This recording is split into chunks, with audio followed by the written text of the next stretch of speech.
Hi guys, and welcome back to my YouTube channel, Reiki Zen. I've got my poncho on today. It's a bit it's a bit nippy. I've just pulled this card, Ancestor Spirit, White Eagle, and I thought, that would be a really good video to talk about spirit guides, because I've been asked again quite a few times about spirit guides. How do you discover your spirit guides? How do you know who they are? And it's quite a long answer, really. It really is, but it really is individual to you, about who your spirit guide is. And we can look to external sources and ask other people who they think your spirit guides are, and mediums and what have you, and psychics can let you know who your spirit guides are. However, I do believe that a lot of that inner knowing needs to be discovered by you when the time is right, when you're going down your spiritual awakening journey. And sometimes people don't even know who they are, and that's fine. They don't know who the spirit guides are. They don't need to know who their spirit guides are. I think this is a bit skew with, as we call it. Some people don't need to know who the spirit guides are. They just know that they are there, and that's fine, and they know that they are operating for their highest good, in their capacity as a spirit guide. But they're not here to live your life for you. You have to live your own existence, and you learn about the mistakes when you pass over, when you go to the other side, when we go back home, and we see things from other perspectives of people as well. However, I thought I'd tell you a little story today, and I've probably talked about it before in other videos, but I thought, well, why not tell it again, because it really is quite a lovely story about spirit guides and how I discovered the ones that I know of mine. And I'm only aware of 3 of mine, but I am, from my soul center healing hypnosis, I'm aware that it fluctuates from anything from 8 to 15 spirit guides, and they can be ancestrals, they can be just basically spirit guides, they can be whatever form they may be, animal guides. Dogs are barking. They've been barking all day for some reason. Anyway, so where was I? Yes, so how did I discover mine? So I first discovered 2 of mine when I was going through my Reiki attunements. So when I was going through my level, I think it was my level 1 Reiki, because you have 4 attunements for level 1, and they're supposed to be spread out over the 2 days. You have 2 on the first day, morning and afternoon, and 2 on the second day, morning and afternoon. And that is basically to integrate and open you up to a channel, to be the channel for Reiki, and introduce it into your energy system, and your vibration starts to lift. And as your vibration starts to lift, you become closer to this other energetic realm that many of us aren't aware of in the physical realm, because we're in our meat suits. So when I was going through, not a lot really happened on my first, out of the 4 attunements, I think with the first 2, not a lot really happened. The second 2, on the second day, was when things started to really start to open up and awaken this energy within me. And the first one that I saw was the wolf spirit guide. So I have 2. I know 2 that I know of are animal guides, animal spirit guides, and very, very Native American connected. And yeah, so the wolf appeared to me initially. It was basically just like a pair of eyes, what I saw, because obviously when you're being attuned and you're going through the process, you don't be sat in gasho position like this, and your Reiki master teacher will be doing all the various things around your body and connecting you and opening up your chakras and integrating the energy into your system. And so as he or she is doing that, you've got your eyes closed and you're in quite a calm meditative place, and you may start seeing colours or whatever. But anyway, I was seeing colours, but then I started seeing eyes, and I was like, oh, what is this? So I saw these pair of eyes, and then these pair of eyes sort of like moved back, and then they morphed into sort of animal eyes, and I was just like, oh, it's strange. And then the imagery moved back and it formed the head of a wolf, and then that moved back again into quite a grand scenic vision of like forestry, like really Native American stuff out in the wilderness, out in Native America, I suppose, out in the wilds, forests, trees, scrubland, woods, and basically this wolf was just running through these woods, and that was kind of it. That was the introduction to one of my guides. I'll talk a little bit about that, how I tuned in and discovered a little bit more about why I thought it was a guide. Then the next session, it was basically the same sort of thing, exactly the same process with the eyes and the moving back of the imagery, but the second one was an eagle. So again, very Native American imagery, and when it moved back and went back to this scene, again it was over all this forest, but it was this eagle was swooping and diving and flying above all this, the canopy of the trees and the evergreens and the mountains in the distance, and it was really, really beautiful. And that was really good. So that really kind of opened my eyes to a lot of this stuff. And when I explained what I was seeing to my Reiki master, he was like, wow, he said, that's really, really good. He said, I wonder if they're spirit guides, like animal spirit guides, because we can have animal guides as well. And so I was like, wow, okay, I'll bear that in mind, and I'll keep that there. And after you've done your attunement, you've done your course over your weekend or whatever it may be, you go home and then you start your 21-day cleanse, which is basically where you perform self-healing on yourself every single day, and for about an hour a day if you can. Basically drink lots of water, try to have a healthy diet and not have too much processed food, not have too much meat. Try to keep your diet quite light, because you need to allow the energy to integrate into your energy, but also into your physical body.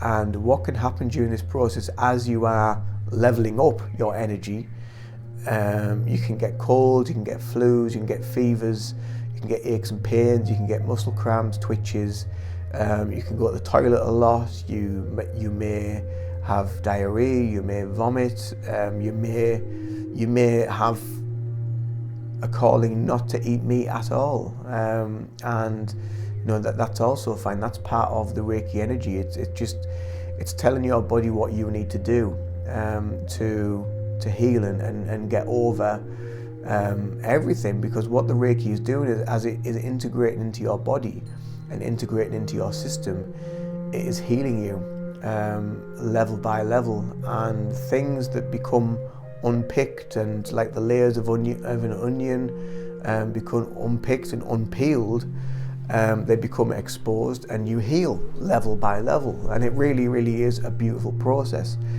And it was during this 21-day cleanse process that about halfway through, I started getting this repetition of this word in my head, and I hadn't got a clue what it was. So I was hearing this word in my head, and the word was Hayoka, Hayoka, Hayoka, Hayoka, all the time. I was like, what does this mean? And I thought I was going a bit like batshit crazy, but I wasn't. I don't think I was anyway. And yeah, so anyway, one night I just sat down in meditation and this word kept going over and over again. So I said out loud, if this is who I think it is, if you are my spirit guide and you are Hayokan, can you make me see this in this reality? Can you bring it into my reality for me to understand who or what you are? The next day, I put on my YouTube feed on my phone, and the first video on the feed was a video about Hayoka. And I watched the video, and it was on a channel called Slightly Better, which is another channel that I love. And it basically told you all about Hayoka, who the Hayoka were, and how they were kind of the entertainers, the clowns, the musicians, the poets of Native American tribes. So they were indigenous to Native American tribes, and they were called the Hayoka. And if you search them on Google, they actually look quite scary. Some of them do look quite, but that's all for the theatrics of who they are. But yeah, these were really quite old tribal people, and they were called Hayoka.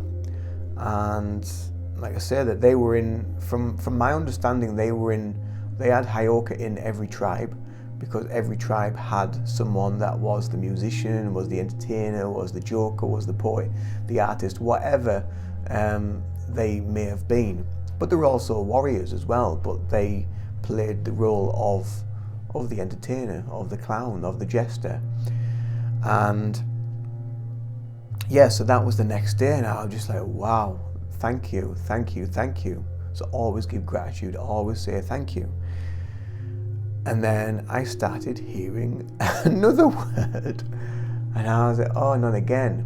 And I kept hearing the word over and over and over again. And it was her name. And anyway, I sat down again, went into a meditation, and I just said, if this is you, and if this is what I think it is, if this is your name, can you let me feel your energy? Can you move closer to me? And within seconds, I had this massive rush of what can only be described as unconditional bliss and love rush right through my body, almost brought me to the point of joyful tears and laughter. It was really, it was so powerful. I've never experienced anything like it since, but it was so powerful. And I just said, thank you. I now know that's my confirmation. I just had to have that sort of confirmation. And it wasn't until a while after that I started putting all these dots together and thinking, well, hang on a minute. Native American, wolf, eagle, all very connected. And then it made me think, well, I've always had a fascination with Native Americans, with watching the cowboys and Indians on films when I was a kid, and feeling very sorry for them, having like a real sympathy for them in the films, even though the films were made just for, I suppose, entertainment purposes. I had a real underlying feeling of sadness for them because of the plight they were having to go through. And it was almost like, I was there. That was me. I was in them life stages. Moving many years later, I discovered when I went for Akashic readings, and even more recently since I had my Soul Center healing hypnosis, I connected to an Indian tribe, and I was becoming an elder, and in my Akashic readings I was told about this Native American connection, Sitting Bull, very deep Native American connections, and I was just like, everything just kind of like fit together. The imagery, the seeing the wolf, the eagle, the Native American, straight away that just kind of like pinged everything off in me that these are my guides, this is who I am, that's who I was, and I am here in another incarnation with these people around me that I was connected to in another life. And you know, you can't say this sort of stuff to most people. Most people will think you're just absolutely crazy, but when I've tuned in to connect to them and speak to them, and the eagle tends to help me a lot with distance healing, obviously because it's at a distance, so I always see the eagle. And my actual guide, the Native American Hyokin, she is always with me around when I'm doing distance healing as well. But how do I know that? No, so I don't physically see them. I sense them. I sense them close by. Even more so if I ever call in angelic energy, and I feel them like all behind me, like as a wall of love, of healing, of protection. And this room becomes so, what's the word? It becomes so filled with protection and love, but also quite cool. It's a very cool energy when they're around because of their energy filling the room. And that's another reason why I know that they're there. I just feel them and I sense them. And especially when I call in like the archangels like Michael or Raphael, when I call them in for the healing, they have a very powerful presence within the healing sessions. And yeah, so I think if you're wanting to discover who your spirit guides are, then the best thing, you can look at externally and people can let you know, yes, but I think the best thing for your journey of discovery is to, just go into your soul, go into you, go into what has resonated with you for so many years. Like with me, like with Native Americans, pyramids have been a big thing with me. Indigenous cultures around the world, stars, the moon,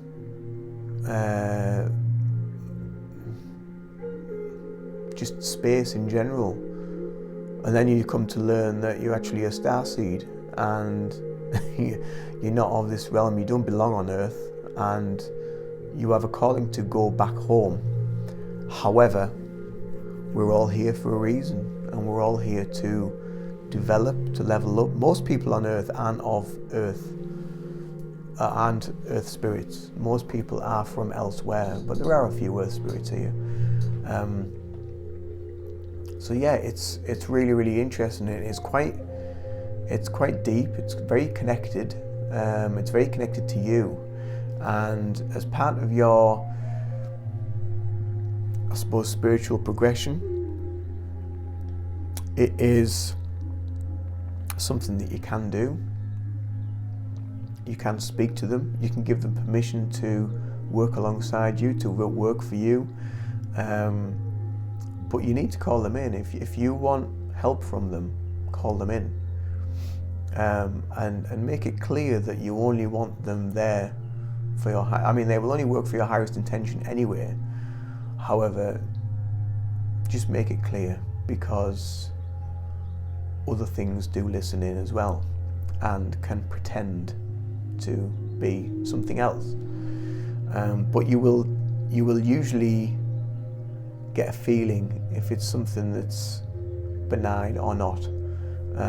But yeah, when you get that feeling of love, that feeling of pure bliss, that it almost drives you to laughter and tears at the same time, you know exactly that you're working with your guides, you're working with Source, with God, and it really is a beautiful journey.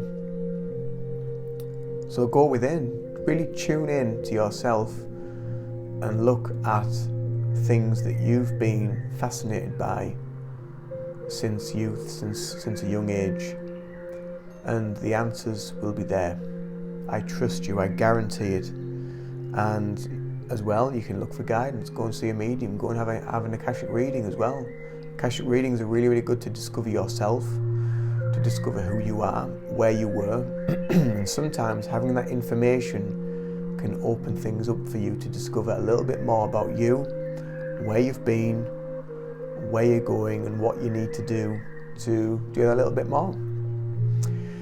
So I hope this has enlightened you a little bit as to my guides and how I discovered them, and how you can work on your own energy and discover your own guides, or ancestral beings or animal guides, whichever. But yeah, it really is a fascinating journey. It really is a beautiful journey. It is a journey of healing and of love. It really is. So yeah, until the next video, much love to you all. Namaste, take care of yourselves. I'll go and try and straighten my poncho out now. Bye for now, bye bye.